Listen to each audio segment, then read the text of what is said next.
দিয়েছি, ইরেথ্রোমাইসিন দিয়েছি, ক্লট্রিমাজোল দিয়েছি, মানে অনেকগুলো দিয়েছি। দিতে সেফালোস্পিরিন গুলো দিয়েছি, মেরোপেনম পর্যন্ত দিচ্ছি।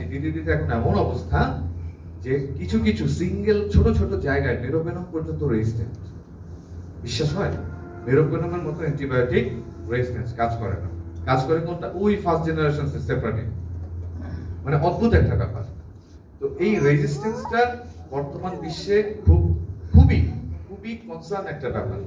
যেই কারণে আমরা সবসময় বলি যে অ্যান্টিবায়োটিক ইউজ করলে কোর্সটা কমপ্লিট করা জরুরি। আপনি যদি 7 দিনের ডোজে আপনি 7 দিন খাবেন, তারপরে আপনি এটা ক্লোজ করবেন। কিন্তু আমাদের হয় কি, অ্যান্টিবায়োটিকের দাম তো একটু বেশি, 3টা খেয়ে ভালো হয়ে গেলে পরেরগুলো আর খাচ্ছি না। কিন্তু এতে করে কি হচ্ছে, নিজেদের পায়ে নিজেরাই কুড়ুল মারছি।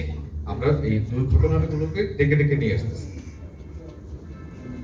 তাহলে এই ডেন্টাল ইনফেকশনের জন্য এই মাশরাফি, মাহমুদুল্লাহ, মুশফিক এবং তামিম, এদের 4 জনের কিছু প্রপার্টি লাগবে যার রেসপন্স অনেক বেশি,